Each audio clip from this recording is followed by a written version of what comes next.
Welcome to I Write Out Loud. Wow, The Cure brought all of you little goth babies out, didn't you? Um, I tried to dress a little special. I've got like an old black gothy sort of clubby dress on, but it's too big on me now. And I tried to do some like dark makeup, but I don't really have a goth kind of vibe about my look, especially now with the hair. But I do love The Cure. I'm so happy you're all here. I cannot even express how excited I am to have an hour to talk about memoir writing and goth, especially goth music and especially The Cure. Kira is also very excited, my little dog. She is not very goth. She has no chill. Let's put her on camera for a second. Kira!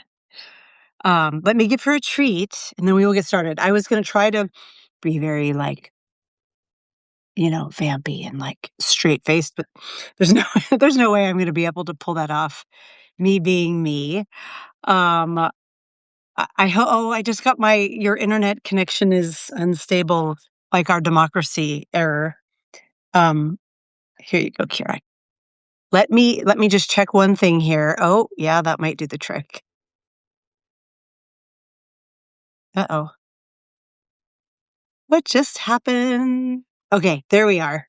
Um, oh, thank you for telling me I look beautiful. I don't know about that, but I did. I dragged this out from my basement, this old gothy dress, and was like, if we're going to talk about The Cure, let's talk about The Cure. I look a little blurry. That might be because my internet has decided right now to be a dick. But let's hope I just changed a setting on my phone. Let's hope it gets better. Welcome to I Write Out Loud. I'm Dana Dubois. I Write Out Loud is my home for creative nonfiction. It is a new project. Today is Friday the 13th, and that means, because it's Friday, that it is the end of the second week. I have shared 10 stories over the 10 days, as was my goal. The idea of this project, for those of you who are new, is twofold. The first guiding principle is I needed a home for my creative nonfiction, for my memoir writing, scattered all over the internet, and really wanted to focus in and create a beautiful place to share my writing and to have it be accessible so that it is both written and spoken, and that it was spoken in my voice so that it could be heard as I intended it to be heard. So I read all of the stories. I also then follow each one up with a live like this so that we can talk about the writing process together, talk about kind of some behind the scenes motivations um, that made the story come to life for me. So that's the first reason why I started I Write Out Loud. And my goal is to be sharing nearly a story every day during the week for a good long while. I have a huge archive of work to bring over. I have new writing. I am in the throes of finalizing an essay that's been agonizing to bring to life that I hope I will share with you next week. But the other reason of the I Write Out Loud project, the other reason I brought it to life was realizing that I was no longer really writing memoir very much for all of 2025 because there was what felt like more important work to be done as our democracy is imploding and fascism is rising and there's so many groups and causes in need. It felt navel-gazy to be writing a piece of memoir, of creative nonfiction. And this project is my way of saying, no, he can't have that too. This regime has taken so much from our worlds. As of today, I just heard it's taking a whole lot of vaccine work away from us, which is so fucked up. We talked about that on Fucked Up Friday today. But I think of the the writing, the music, the art, the scientific innovation, all of these wonders that are halted because people are so busy or just consumed with the news and all of the egregious acts of this administration. It, I, we can't let them take that away from all of us. So I Write Out Loud is my act of audacity. Um, a lot of the writing that I do does have, if not a direct political tie, it at least has a very strong political overtone. I am a woman of a certain age on the internet living and writing out loud. That in and of itself is a big political statement. But the bigger one here is I believe that storytelling is critical to our path forward and that we should not let this administration take anything else from us. So that is why I am here. That is why I'm writing out loud. I will do my quick pitch. Let me go. Oh, I haven't even joined the chat yet. Look at me, all a mess. Let me go join the chat here on my monitor. I'm going to join in here, and I am also going to say if you share this belief, if you do value memoir writing and creativity coming out in this world and you have the means to support what I'm doing, I would welcome your support, your financial support with a paid subscription. I have kept the price point pretty accessible. It is $4 a month or $40 a year. And I'm going to ask because if we don't ask, we don't get in this world. And it's hard you put the link in. Thank you, Karen. I'm putting it in here again because I have it. Even if that is not something that you're in a place to do right now, that is completely fine. A free subscription is also amazing. All the stories, all the audio recordings, and these podcasts all live ahead of the paywall always. On Sundays, I do a behind-the-scenes paid subscriber only live. I did the first one last week. It was super fun, and I will do another one this Sunday. So if you can join me for that, I would love for that to happen. And founding members at the $88 level, because eights are my favorite number, they also get access to me for a writing or editing or coffee date, whatever you want, a 30-minute session with me to spend however you see fit. So got all of that out of the way, and enough time has gone by that I am ready to get into this story. So first question before I get started, how do I sound and how do I look? Is it still blurry? Is my audio okay? It looks like your internet is unstable message has gone away, but I want to make sure before I jump in that you all can hear and see me okay. Oh, Lynette. Lynette says I used my birthday money. Lynette, you were so sweet. Thank you, thank you, thank you. That is wonderful. And I see, Ashley, you said, I'm glad I support you. You're an amazing person. Thank you, Ashley. You are an amazing person, too. I so appreciate your support. Diane, thanks for telling me I'm no longer blurry. Let me try doing my, goth baby, I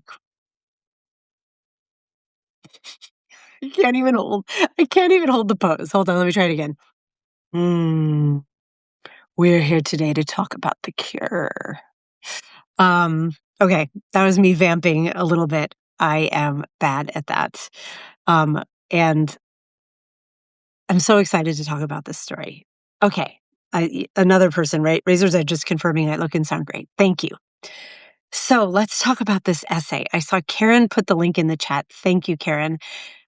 This is called In Between Days, My 35-Year Love Affair with The Cure.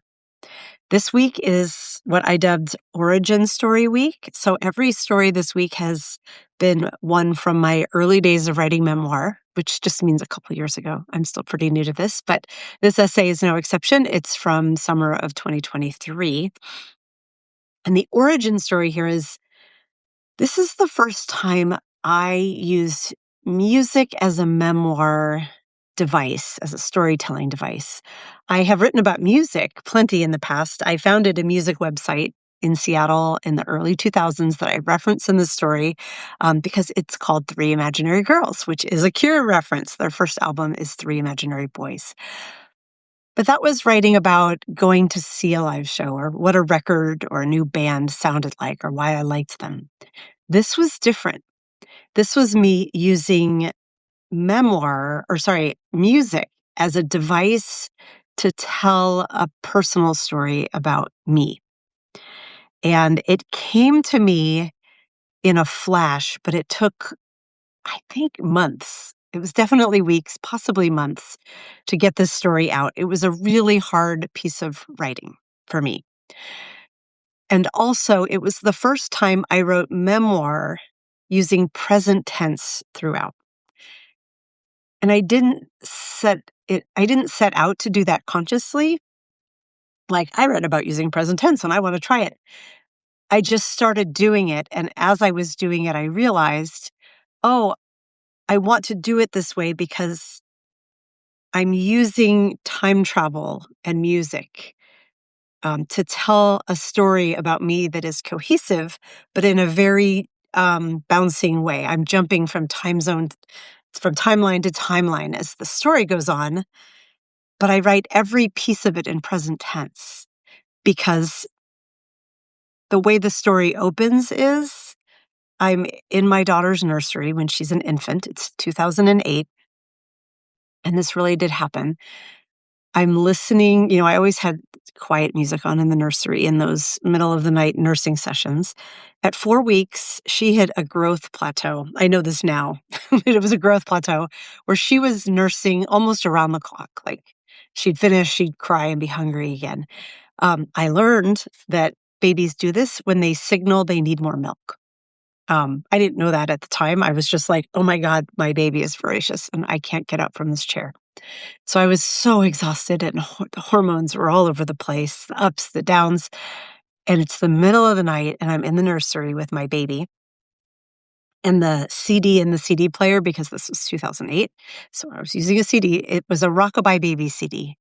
And those were real big back in the early 2000s. They were a series of CDs where they would take an artist that Gen X new parents like me liked, and then they would set all the music to lullabies. So they were all instrumental and very quiet, but the melody was recognizable.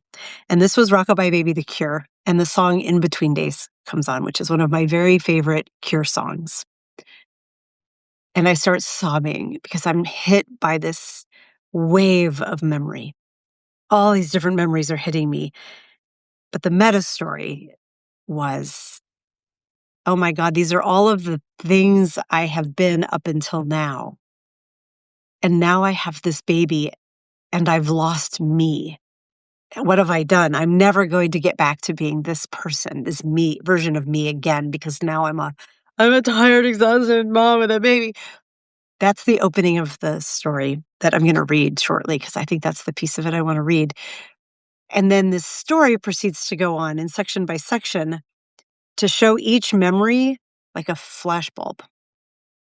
And it's not necessarily logical because some of the memories are after 2008. I'm writing it in flashbulb form in 2023. But I'm using the present tense to give each story a sense of immediacy.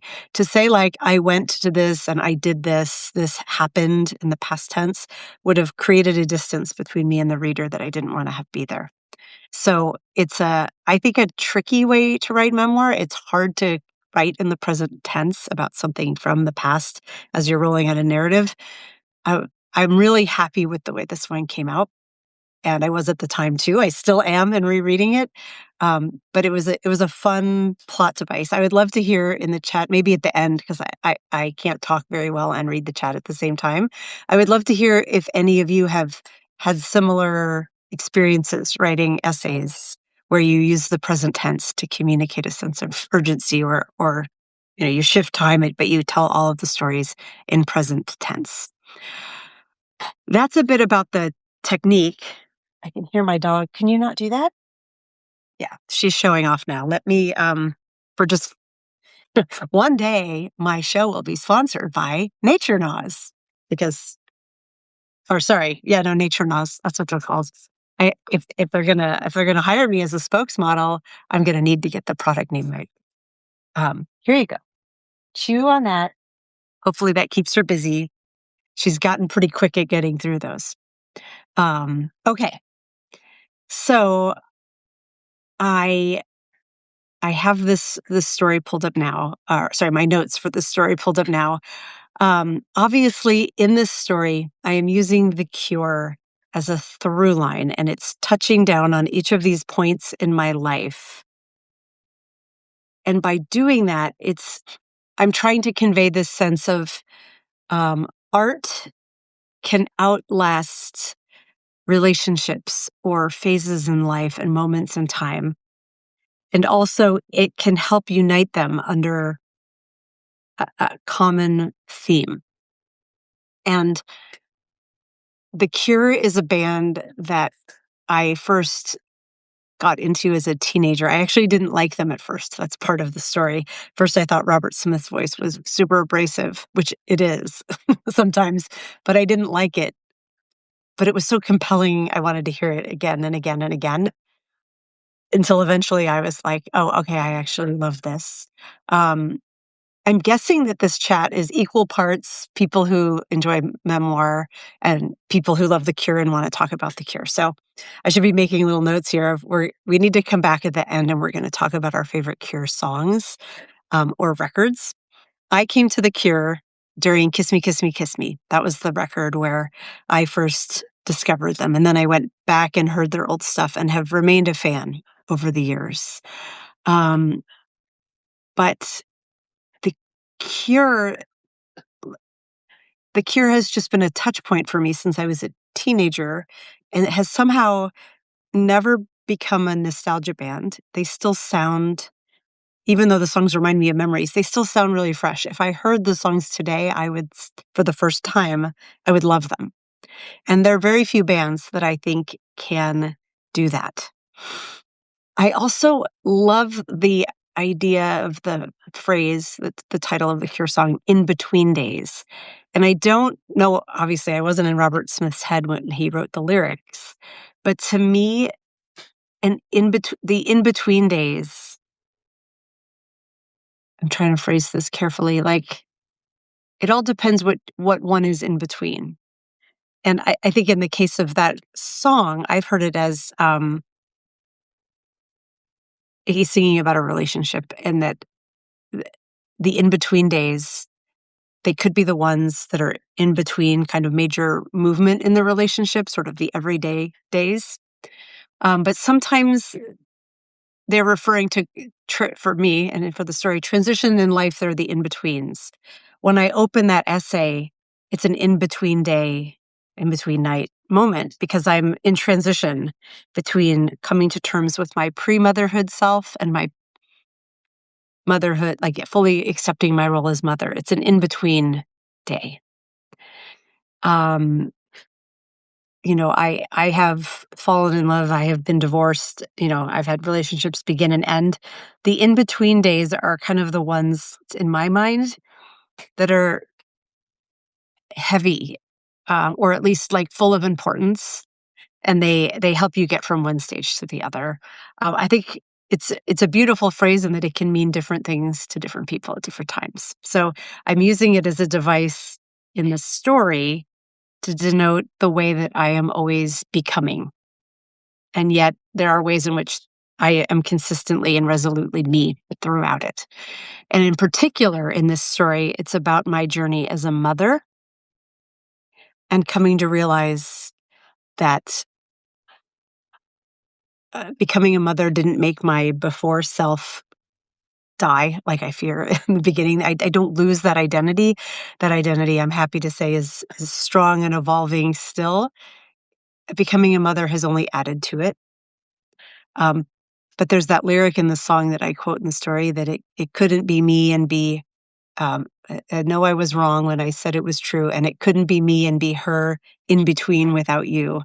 There's this sense of like, whoever I'm going to be in this world now, it's going to be with you, my daughter, and now my daughters. I only had one when um, that night in the nursery. But like of my identity of becoming a mom seemed really scary then, and it's now something that's intrinsically tied to me. That was an in-between day moment, and it is now integrated into me. So, I'm going to step back here and go pull up the story. Hey, who's the dummy who doesn't have the story pulled up? Me. Um, okay. So I always do a reading on these, reading part of the story. So I am going to read the opening. Each section of this story opens with a different Cure lyric from a different song. And this one is from the title song of the In Between Days. So it opens with that, and here, I'll just read it. Yesterday, I got so old, I felt like I could die. It's 2008 and it's 2 a.m. I'm cradling my 4-week-old infant as she nurses for what must be the 17th time that night. But it's hard to say as it's like one prolonged session that never, ever ends. Do you remember those Rockabye Baby CDs? They were popular in the early 2000s, a series of discs featuring top artists for parenting-age people. Think U2, Radiohead, Prince, Journey. You get the idea. Gen X Gold, immensely popular at baby showers. I was delighted when friends gifted me the Cure version at mine. But on a night like this, I can't remember much of anything. I'm high on breastfeeding endorphins and low on post-pregnancy hormonal dips, and deliriously exhausted from 4 weeks of no more than 2 consecutive hours of sleep. In a blurry haze, I recognize the lullaby playing from the nursery is In Between Days, my favorite Cure song. My frazzled brain processes an inordinate number of timelines at once. I'm in a nightclub, I'm at a show, I'm falling in love, I'm dancing with friends, I'm crying, I'm laughing, I'm living my life till this point, steeped in this soundtrack. And in this timeline, the one with the voracious baby in my arms and on my boob, I begin to sob. Go on, just walk away. Go on, your choice is made. I chose this baby and this life, and here I am, an infinite distance from my own memories, and I fear I'll never find my way back to myself. Go on, and disappear. I've disappeared into the needs of this frantic little body that's literally sucking her life force from me. Go on, away from here. I cry for my nights past, spent spinning in dark wave nightclubs circles to this glorious song, now reduced to the twinkling instrumental of a lullaby, much as my prior existence has faded to indistinct whirls of memory.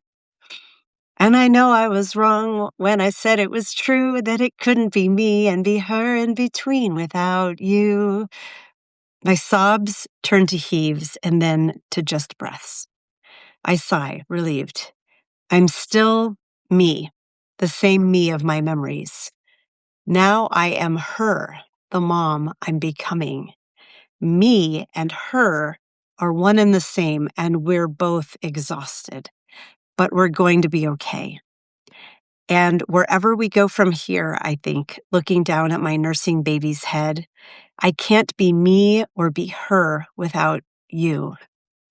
Without you, without you. Never without you, I whisper to my infant daughter, for always and ever are always for you. It was my in-between days night, full of a whirlwind of memories, past, present, and future, and all set to the soundtrack of one singular band. So that's how the story opens. And sorry for my singing. It's hard to just read lyrics when they're on the screen because when you're reading it, it's clear by the italics that they're lyrics. But if I just say them, I think it sounds awkward. I am no singer. It starts from there, and then the next scene, it flashes back to 1992, and the heading is "You Make Me Feel Like I Am Young Again."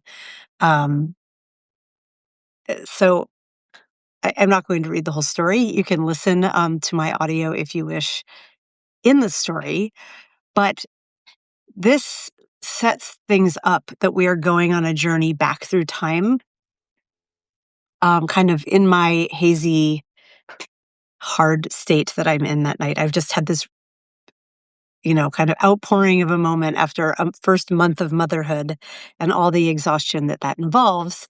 And really, it's an identity crisis. And being Gen X, a lot of our identity for me, I guess, still gets tied to the music that we love. And so the Cure and all that it represents is so tied to not just my interests and my memories, but also my identity, that it was the perfect device to walk through these flashbulb moments. I go through my college best friend, my high school boyfriend who turned me on to the Cure. So hi, Christina. Hi, Todd, if you guys are listening. meeting the man who would be my husband and the father of my kids. We're no longer married, but he's still a very important person in my life and in my family. It goes through one very shitty boyfriend. I should have known at the time. I didn't know at the time how shitty he was, but I should have known when he put down The Cure and called them an oldies band that was not a man to be trusted.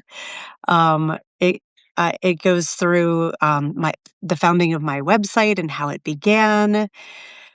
I'm scrolling down here now, and finally, it lands on walking past my then 12-year-old daughter's room and hearing the opening guitar notes of Boys Don't Cry, and turning and saying, "Wow, you like Boys Don't Cry?" And her saying to me, "How do you know this song?" Because, when you're 12, your mom is lame as fuck and doesn't know anything. And me just laughing to myself and to her and at first being like, kid, that's The Cure. They're mine. I'm really glad you like them. But also, you're asking me if I know The Cure? But in my heart, it's just swelling bigger and bigger. And I'm like, I'm so happy that she loves this on her own. And we have so many songs to discover together. And kind of this full cycle moment around that.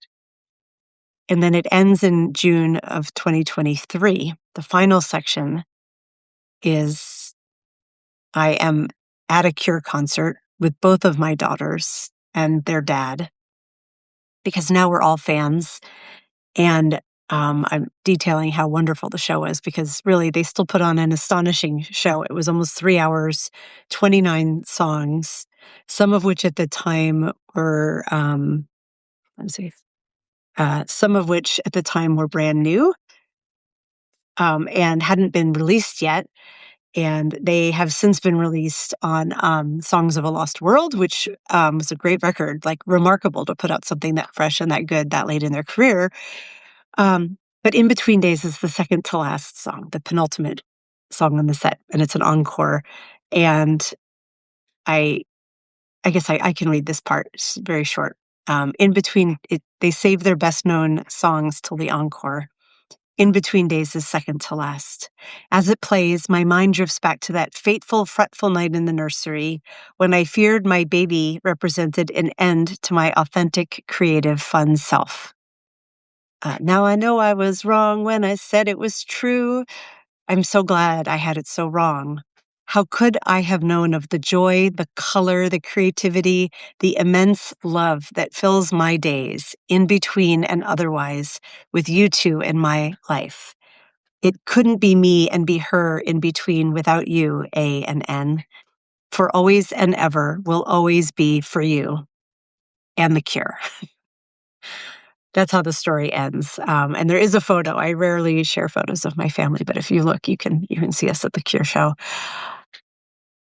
It was such a full circle moment to be able to go to the show with my kids and to have them love The Cure, especially my eldest, to have her love The Cure as maybe not as I do or as her dad does. It hits differently when you're coming into it from a different generation. But she has gone and really uncovered quite a bit of their music and also really loves it, which is a great feeling. Shayla, you have the best question. Is Todd still hot and cool? Yes. Oh my God. Very married. But yes, 1,000 times yes. That was my first boyfriend who's mentioned in this story, Shayla. Way to pick up on his name that I tossed out there. And as an aside, I will say, because I came of age, when I did as a Gen Xer, Todd was my boyfriend in 1988. We broke up shortly after I left for college because, we were teenagers and I was in college and he wasn't there. And then he resurfaced, which I hint to in the story. My senior year, he opened a dark wave, like gothy dance club called Netherworld in Gainesville, Florida, where I went to school. And that's where my best friend, Christina, and I would go dancing every Saturday night. So he was around. We didn't date again, but I reconnected with him then.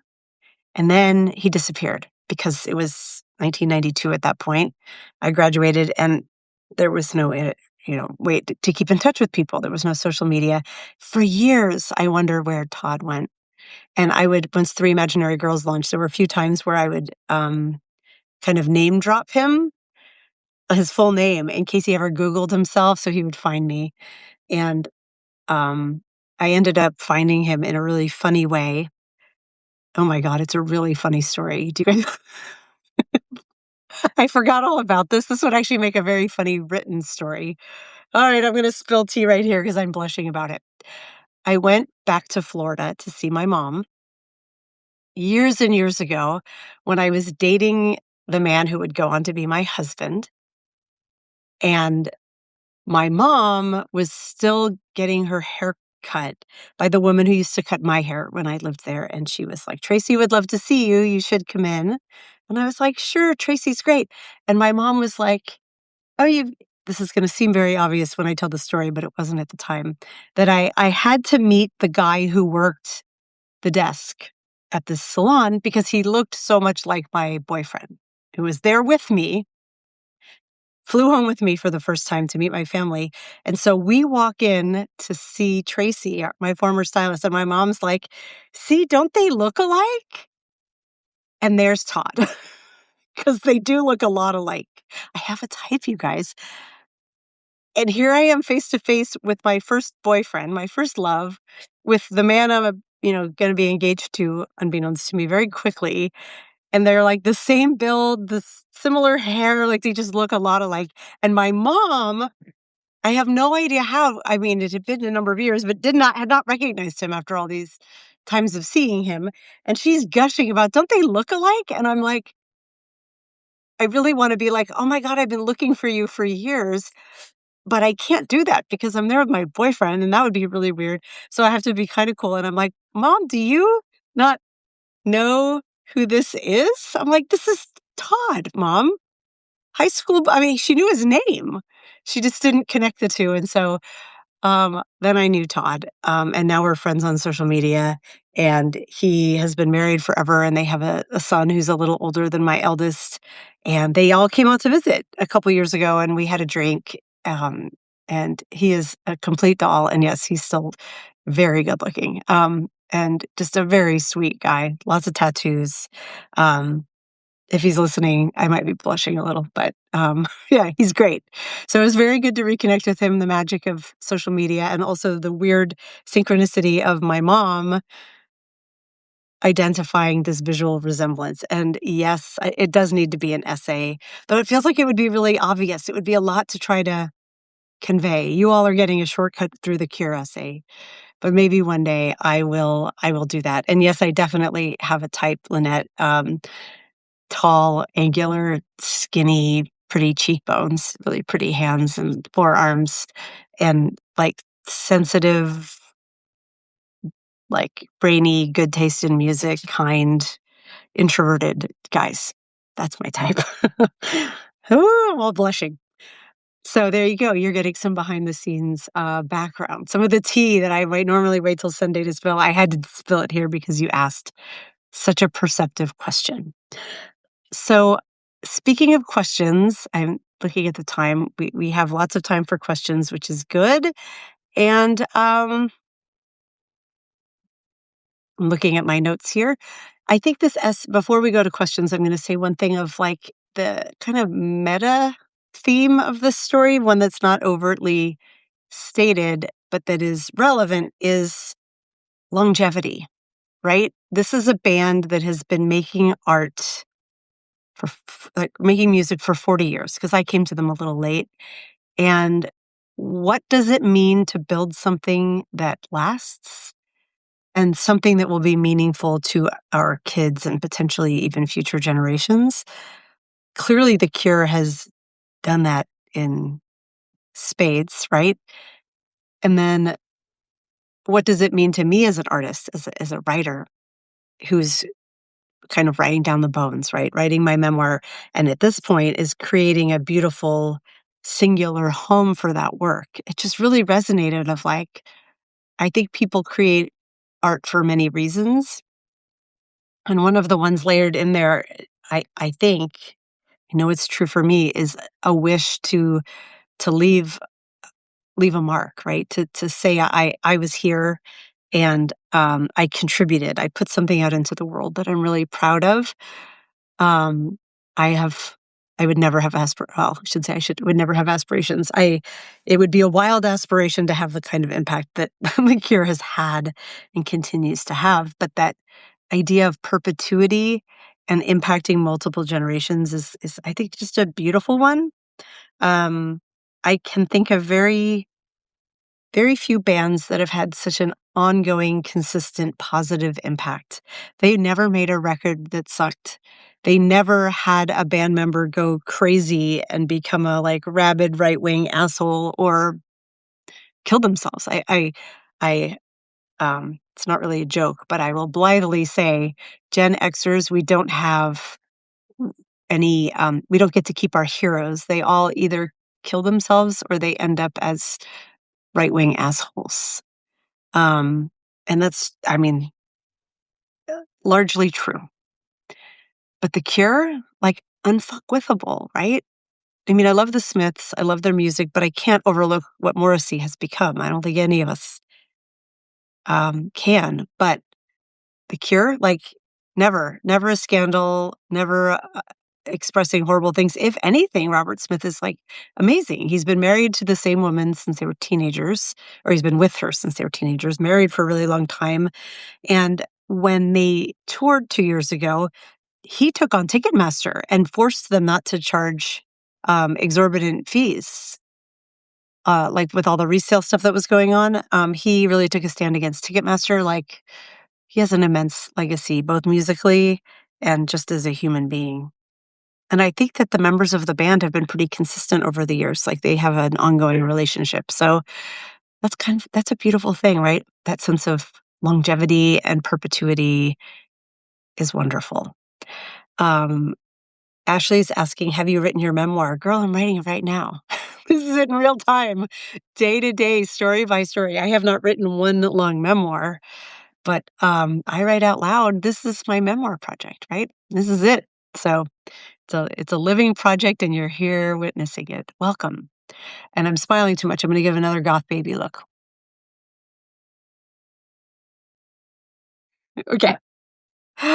There's me being a goth baby. Linnea is saying, "Uh-oh, I can never move near you because we like the same type." Um, I would still take you living near me, Linnea. It would be fun. And you know that type? There's fewer and fewer of them as you get older.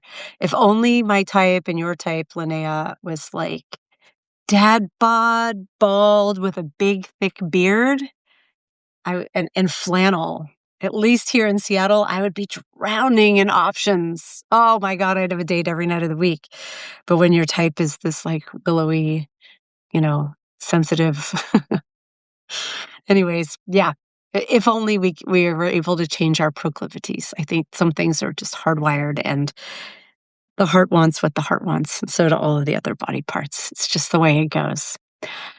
I am going to, agree eye makeup, thank you. It's just me, like, smudging my face with anything black or dark purple I could find.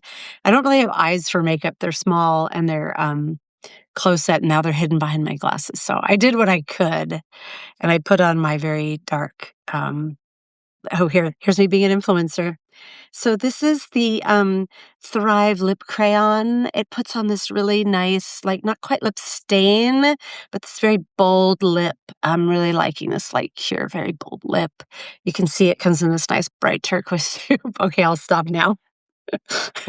Sorry, I have teen daughters. Between the three of us, I see this shit all the time, and it just makes me laugh. They'll like this, here's the Gen Xy mug. It has a whatever on it. They have to put their hand behind it to put the dark. So there's a little wall behind the product. It always makes me laugh. Linnea says, "It's okay. I've pretty much removed myself from the dating pool." That's kind of the essay I'm working on right now, is that I have not removed myself from the dating pool, and how increasingly challenging that gets. That's not what the story is about, but that's part of the subtext, I think. It is hard to date at this age. It's always hard to date, but boy, oh boy, a lot going on with that, and a lot of thoughts up here. I'm trying to organize into a coherent essay I I drafted it and I thought it was done to post this week. And it was actually, while I was reading it out loud into my microphone, I realized this is not the story I want to tell.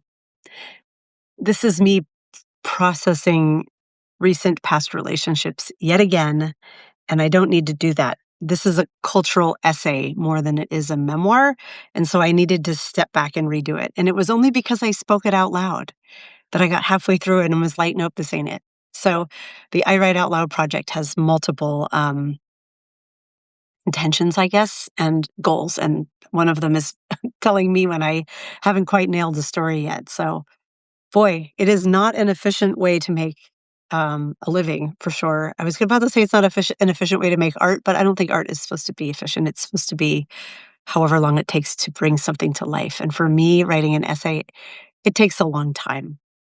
I can churn writing out in an hour, but that's not what my essays are. So I just acknowledge that it's like, I think I'm probably 25 hours in on this essay, and it's still not ready. And I'm using ChatGPT to help me edit and nudge me forward. And it's still like the whole myth of like, that just makes it faster, only if you don't care how it reads. You know, ChatGPT can write something very quickly, but it's not an essay. It's not an essay that I would write. So I'm hoping I'm going to release that one Monday, because after Monday, I'm going to be at my mom's, and I don't want to do the live about that essay from my mom's house. So it just, with my daughters in the next room, it just feels awkward. So um, I am going to look to the comments and see if there are any questions. Let me see what's here. I've pretty much removed myself from the dating pool. We covered that.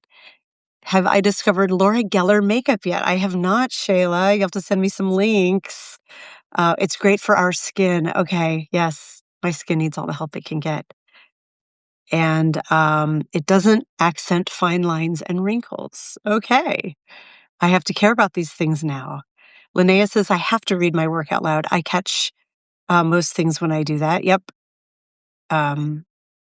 So and Karen says, punch those hearts for Dana. Smash that heart button. Really working on my influencer talk. Okay. Smash that subscribe button and that like heart. Oh God, see, I can't even do it. Smash those hearts. We'll just keep it short. Oh, question. Do I think that everyone should write a memoir? No, I think if you want to write a memoir, you should, but not everyone wants to share their lived experiences, and not everyone, it's hard work to write a memoir, like to excavate the memory so that you get coated in all the memoir dust. What's really hard, I think, about writing a memoir, or even just a personal essay that is memoir adjacent like this, is keeping an eye to your narrative arc. Because it's very easy to sit down and write about something that happened, right? First I did this, then I did that, then this happened, then this happened, then this happened. That's a blog post, or just it's just a recounting of an event that happened. It's not a story. A story needs to have a creative arc that it's following, and the characters in the story go somewhere, that by the end something is learned or discovered or devolves, but there has to be some sort of movement. And there has to be, I think, in good memoir writing, there has to be a broader cultural, if not statement, at least relatability that's coming through that lets other people in. So it's not you just saying something that happened to you and just plunking it down. You can write that if you want to, but it's not likely to resonate with other people unless it's someone very close to you who's like, oh yeah, I really wanted to know that story about that time it happened to you. I'm glad you told me the facts. So being a good memoirist means knowing what needs to be included, what needs to pull, how to sequence it, and then how to frame it so that there's a beginning, a middle, and an end that's coherent, that moves at a good pace, that the reader cares about and feels invested in, so they actually finish the story. Those are my thoughts on it. So no, I don't think everybody wants to do that. If you do want to do it, it's hard work, but to me, it's like the most rewarding. work of all. Here's me being an influencer again. And if you want some help, if you want a private session with me, come on board as a founding member and book a call. I'd love to get on and discuss memoir and ideas with people. So, oh my gosh, Ashley says I'm facing spinal surgery next week and you want to finish it before. Good luck with your surgery. And that's a pretty tight deadline to finish a memoir. I'm assuming that means you're very, very close. So I wish you luck in finishing it. And I wish you so much peaceful healing from your surgery. That sounds like a big one. Have your supporters can related. I'm not sure what you mean there, Ashley. If you want to rewrite that, I'll read it aloud. Karen says memoirs need to be like a great story, but about your life. Yeah, they do. They need to be really strong storytelling that are just it has to be personal to you. And I'm going to scroll back up and see if I had missed some questions because I saw a lot of comments were coming in as I was reading. Let me see here. We're talking about having types. What Ashley says, wow, I'm going to get you a date. I wish you luck. If you can find someone, hit me up. Let's see. Oh, we're talking about pregnancy and Lynette says that her mom used to get cravings for tapioca pudding. For me, it was oh my God, what was that stuff called? Crackle and Oat Bran cereal.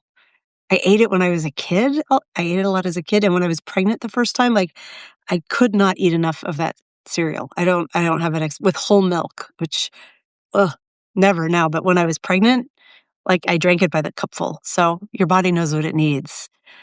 Linnea says that my daughter probably has subconscious memory of hearing the songs as lullaby. I would like to think so. I would hope so.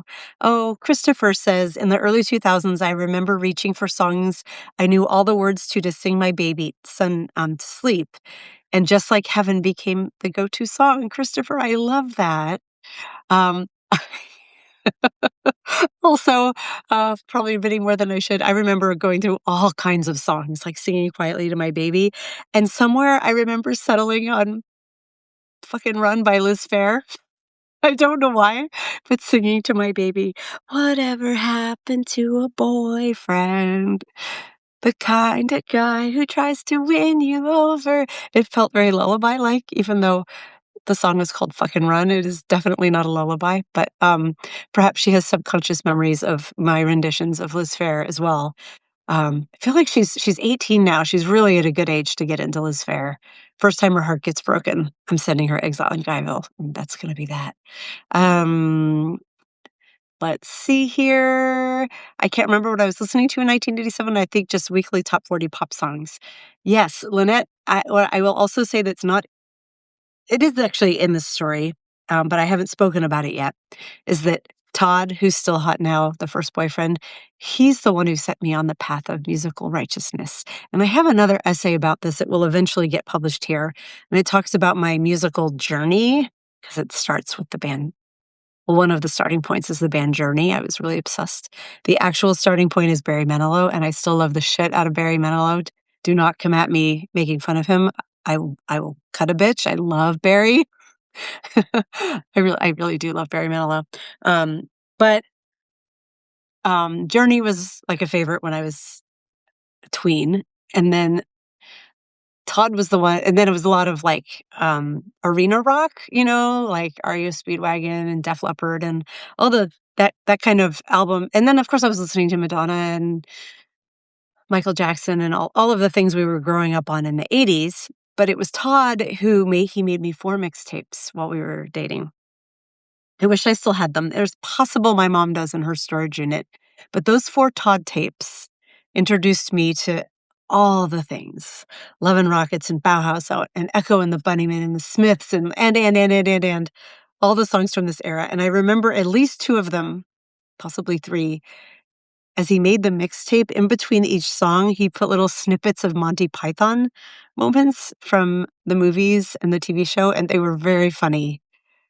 And that's the kind of guy he was. He never made fun of me for not knowing about cool music. He instead was like, I'm going to teach you, and I'm going to make it this very cohesive, amazing, like song by song experience with really funny clips in the middle. And man, I wish I had those tapes. I'm about to go back to Florida. Maybe I'll tell my mom I need in her little storage unit. The tapes probably wouldn't have survived because they would have lived in her garage in Florida and it been very hot. But just to have the physical media in my hand would be magical. If I find them, I will let you know. And yeah, it was right around that same era, 87, 88. I met him in early 88, my senior year. So yeah, it would have been right when that happened. Um, oh, here's right where oh wait, Stuart says, wait, what about The Clash? The Clash was definitely on the Todd tapes. Several Clash songs were on. And I knew Rock the Casbah, of course, and Should I Stay or Should I Go? But it had more than just that. See a couple votes here. Karen and Allison both weighing in with that they like Disintegration. Now would be a great time to weigh in with your favorite Cure album or your favorite Cure songs. Um, I say in this story that In Between Days is my favorite. I have so many favorites, but I do love In Between Days as definitely one of the favorites. Charlotte Sometimes, absolutely one of the favorites. Head on the Door is probably my favorite single record of theirs. Although Kiss Me will always have a soft spot because that's the album I came to them through.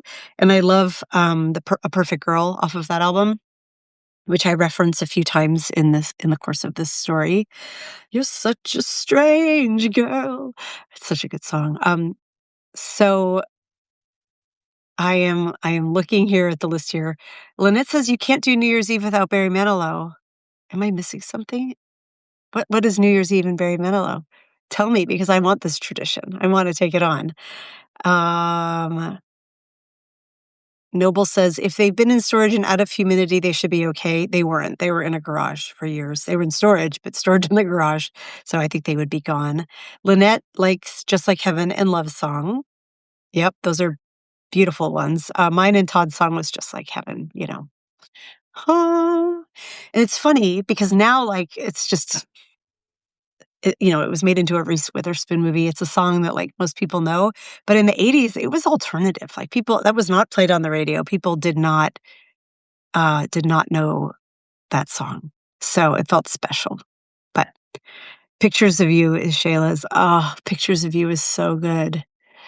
It's so sad. And the long, beautiful intro. Yeah. All day long. Barry Manilow, he always used to sing It's Just Another New Year's Eve one, like all the rest. Wow, I don't know if I know that one, Lynette. I have to look that one up. Another vote for Pictures of You. Yep. Yep. Um, okay. I want to hear more songs, you guys. If you're a fan, let me know. Or a full record if you have a favorite. I'm trying to think of other favorites. I mean, I do really love Boys Don't Cry. I love to karaoke Boys Don't Cry. I've biffed it pretty badly before, and I've done okay at it before, but it's a really fun, bouncy one, right? I would say I'm sorry if I thought that it would change your mind. And it's such a good song. I love the bridge, the misjudged your limits, pushed you too far. I took you for granted. I thought that you needed me more, more, more. Like, those 4 lines convey a world in a relationship. That's beautiful lyric writing. I I took you for granted. I thought that you needed me more. Like, and the regret of that song. It's even though I love songs that sound all like happy and bouncy, but are actually like really heartachy, and that is certainly one. Lynette, I will Google that Barry Manilow song for sure. And Linnea is saying, I can't choose a favorite. Every time someone names one, I'm like, no, that's my favorite. Oh, wait, that's my favorite. Same. Oh my gosh, Shar Sundust, hello. I'm so glad you joined. I'm asking for everyone's favorite Cure songs or Cure memories or Cure albums, or if you've seen them. Oh, hi, Eric. All these great people are here. If you have seen The Cure, tell me on which tour, because I saw them on the Wish tour, as documented here. When I saw them in Richland, Washington, I don't remember what record that was from, or if they were just touring to tour, but that would have been 2016, because that's when I was dating the shitty guy who was like, I mean, I guess if you like them, they're like a total oldies band. He was very pretentious. He's like, I only listen to like German art rock. things you never would have heard of. He was miserable. He was very pretty, but he was miserable. Um, and then I saw them again on this last tour in 2023. So I've seen them 3 times. It was wonderful each time. Kind of extraordinary how good they still are. They have no business sounding this good they must be in their mid-60s at least, but and having the stamina that they had to play for that long. My only regret about that show, Fascination Street, thank you, Eric, excellent song. I mean, really, like, gorgeous. Um, my only regret, Ticketmaster hates me, and the feeling is fucking mutual. I hate Ticketmaster. When I saw The Cure was coming, I was, like, right there waiting to get tickets, trying. Oh, no, it wasn't that you had to try. You had to get a presale code. I did not get a presale code at all. I got one for the Vancouver, BC, for the Canadian, Vancouver, not the southern Washington, Vancouver. We have a city in Washington. There's a suburb of Portland. Um, and so I got picked for the lottery for the Vancouver show, but I was like, I don't want us to all have to go to Vancouver. That's like really, that's like a whole thing. It's 3 hours away. It's over the border. We need a hotel. I just want to see them in my own fucking town.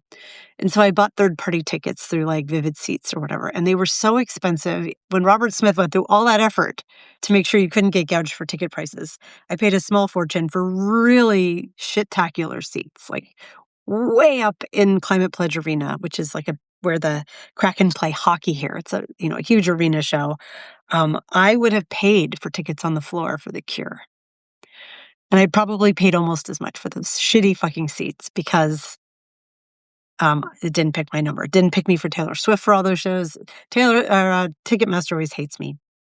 But I was there, and it meant a lot to be there. So, Shar says The Cure is the cure. I agree. The Cure is the cure. And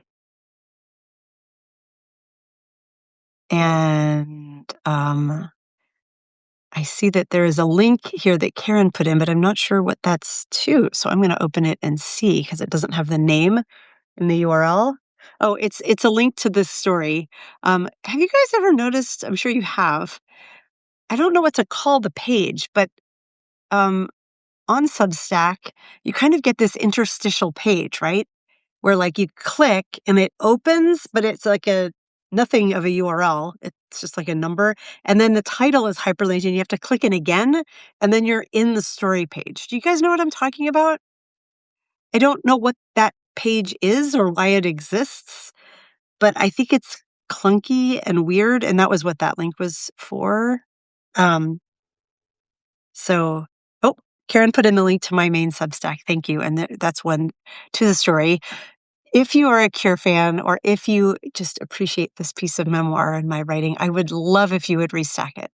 That is how people find it. That's how Substack knows, oh, people enjoy this story and show it to more people. And that brings more people to my words. So I would be ever so grateful if you all could do that. And I would be super grateful if you all would subscribe to I Write Out Loud.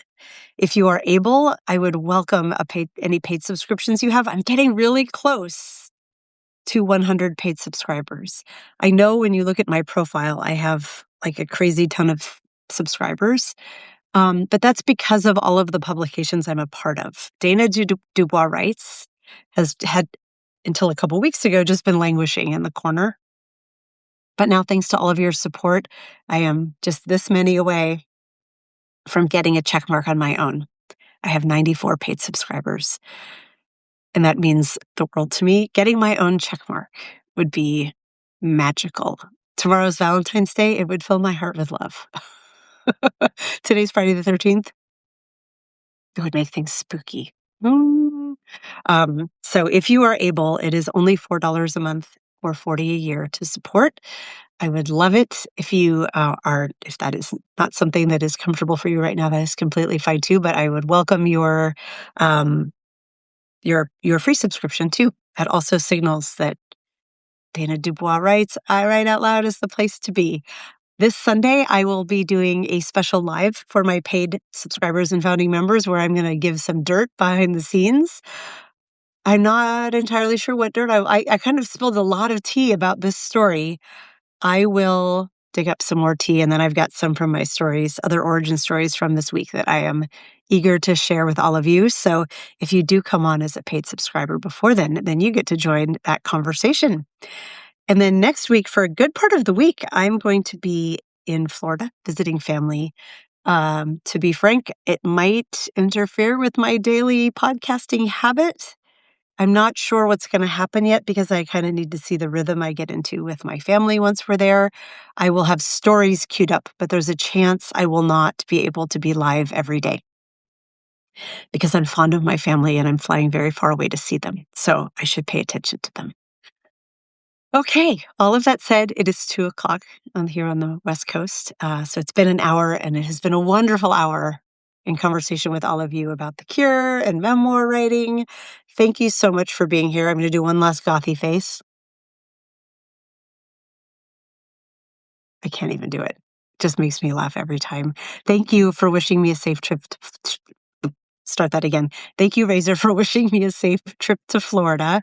Thanks to all of you for being here so much. And I will see some of you on Sunday and the rest of you on Monday. And I will hopefully, cross your fingers, pray for me, that I'm going to have this story that I've been working on for 2 weeks completed and ready for all of you. Take care, everyone.